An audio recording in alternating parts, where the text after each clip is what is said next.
네, 안녕하십니까. 여러분들의 백만 장자입니다. 사랑합니다, 여러분. 자, 갑자기 또 여기저기에서 파운드리 분사와 관련해서 이야기가 조금씩 흘러나오고 있는 것 같아요. 그래서 제가 여러분들에게 파운드리 분사에 대해서 한번 이야기를 가져보도록 하겠습니다. 일단 그 논란의 핵심, 논란의 근거는 바로 요겁니다. 요거. 자, TSMC 60.1%, 60% 점유율을 넘어섰고요. 자, 삼성전자가 12.4%. 사실상 점유율 차이가 거의 40%에 육박이 되고 있습니다. 이쯤 되면 분사해야 되는 거 아니냐. 삼성전자가 점유율 차이가 이렇게 나는 근본적인 이유가 뭐냐? 예, 그게 이거 아닙니까? 기술적 노하우를 기술이 노하우가 삼성으로 넘어가는 거 아니냐. 예를 들어서 애플이라든지 뭐 퀄컴도 마찬가지겠죠. 뭐 AMD라든지 뭐 제일 이제 핵심적인 회사가 이제 애플이죠. 그래서 이제 제가 여러분들에게 자, 그러면 이 시점에서 정말 가능하냐? 뭐 이제 IPO 이야기도 나오고 뭐 이런저런 이야기가 많이 나옵니다. 제가 이게 현실적으로 어떤 상황인지, 왜 삼성전자는 이 부분에 대해서 계속 극구 부인을 하고 있는지, 그 부분에 대해서 여러분들에게 한번 가보도록 하겠습니다. 여러분 듣고 판단은 여러분들께서 한번 해보시기 바랍니다. 자, 이제 첫 번째 이유, 이 분사가 힘든 이유. 물론 분사할 수는 있을 겁니다. 나중에 언젠가는 분사하려고 하겠죠. 할 수도 있고. 그런데 지금 현 시점에서 힘든 이유를 제가 여러분들에게 말씀을 좀 드려볼게요. 자, 삼성전자가 분사 결정을 내리지 못하는 여러 가지 이유가 있는데, 저는 핵심적인 이유 한 두세 가지만 여러분께 말씀을 좀 드려보도록 하겠습니다. 파운드리하고 여러분, 파운드리하고 메모리 사업이 부지도 지금 같은 데 쓰고 있고요. 물론 생산 라인이 있는 건물까지 공유하고 있는 한 몸과 마찬가지인 상태로 지금 운영이 되고 있습니다. 아, 장자님, 그거 뭐 기술적으로 이렇게 나눌 수 있는 거 아닙니까? 물론 뭐 어떻게 하면 되겠죠. 뭐 똑똑하신 분들이 많이 있는데 어떻게 하면 될 수는 있겠는데, 자, 삼성전자 파운드리하고 메모리 사업부는, 물론 사업부는 달라요.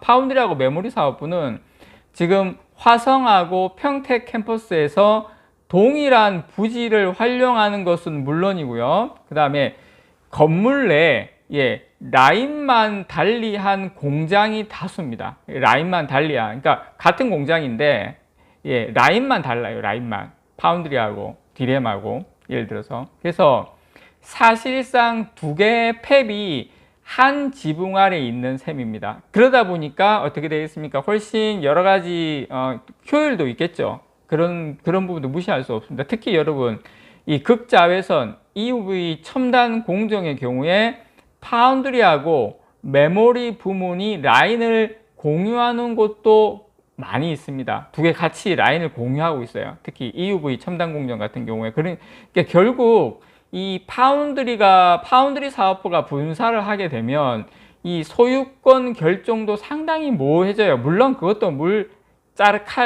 자르듯이 칼에 물 자르듯이 할 수는 있겠죠. 어떻게. 근데 이 임대 비용을 얼마로 산정해야 하는지 이런 선례조차 없어서 충분히 여러 가지 어려움과 혼선을 야기할 수 있다. 삼성이 이 파운드리를 분사를 해서 메모리와 공유하는 라인을, 그리고 회계상 이게 임차로 처리를 만약에 하더라도 어떻게 파운드리에서 벌어들이는 수익이 아직까지는 상당히 좀 한정적이기 때문에 임차 비용을 또 감당이 하기가 상당히 어렵다, 이렇게 보고 있습니다. 그래서 라인을 임대해주는 메모리 측에서 목소리가 상당히 커지게 되고, 물량 조율 역시 메모리에 유리한 쪽으로 진행이 될 수 있죠.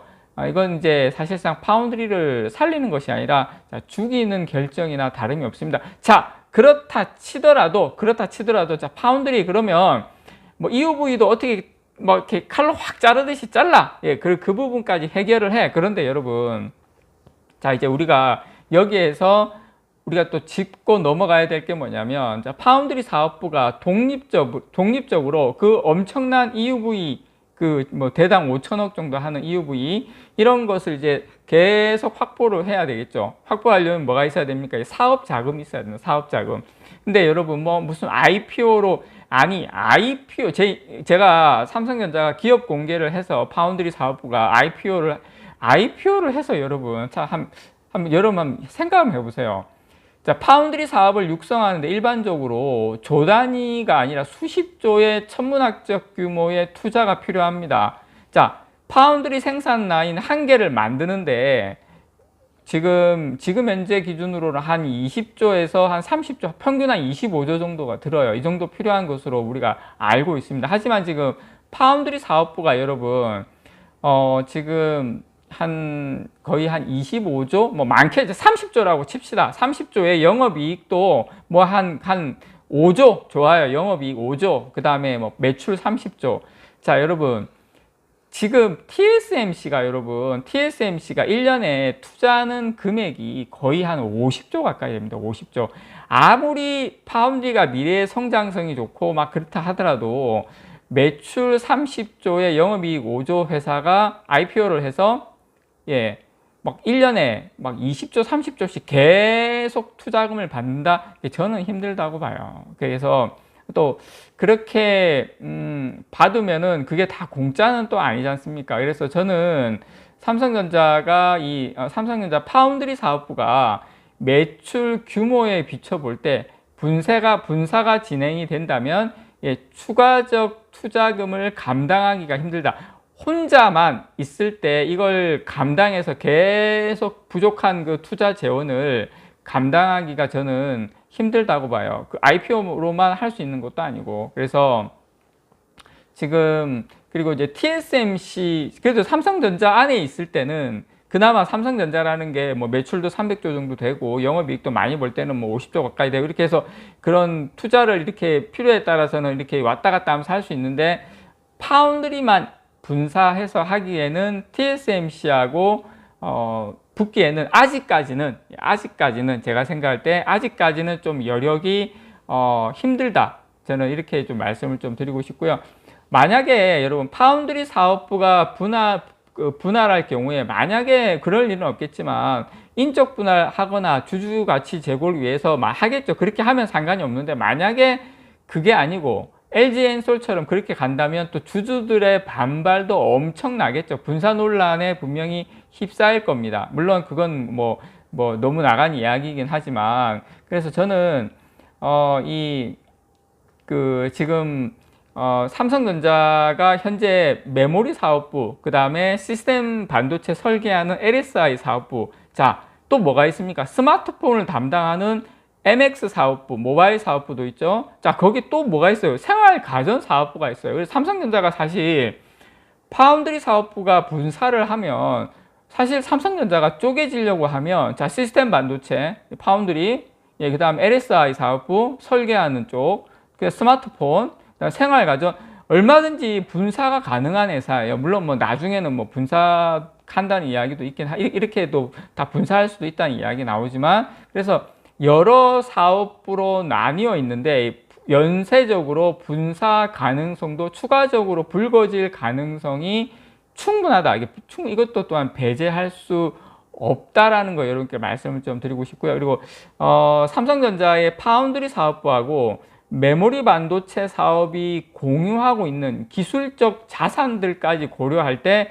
현 시점에서 파운드리 분사는 저는 상당히 쉽지 않다. 그리고 이게 메모리 쪽에 고급 인력들이 또 파운드리 쪽이 부족하면 또 갔다가 또 반대로 그런 인력에 대한 그런 순환풀도 상당히 좋거든요. 이제 그런 부분도 만약에 이게 단절이 되게 되면 만약에 파운드리 쪽에서 인력이 좀 부족하거나 그런 로스가 생길 때 그것을 당장 충원할 수 있는, 보완할 수 있는 부분도 저는 어려움이 좀 있을 수 있다. 그래서 이 삼성전자의 파운드리 사업부하고 메모리 사업부는 이 연구개발 역량하고 첨단 공정의 인프라 그리고 기술적 자산 이런 것들을 사실상 함께 공유를 하고 있기 때문에 당장 물론 나중에는 가능하겠지만 이 물리적으로 쪼개는 것은 저는 상당히 힘들다 개인적으로 그렇게 생각을 하고 있습니다. 그래서 물론 분사가 나중에 필요하고 그런 이야기가 나오는 거 지금 점유율 떨어져서 이런 부분도 있긴 하지만 제가 봤을 때는 단기적으로는 어려운 난제가 너무 많다라고 여러분들에게 말씀을 좀 드리고 싶습니다. 이상 여러분들의 백만장자였습니다. 사랑합니다, 여러분.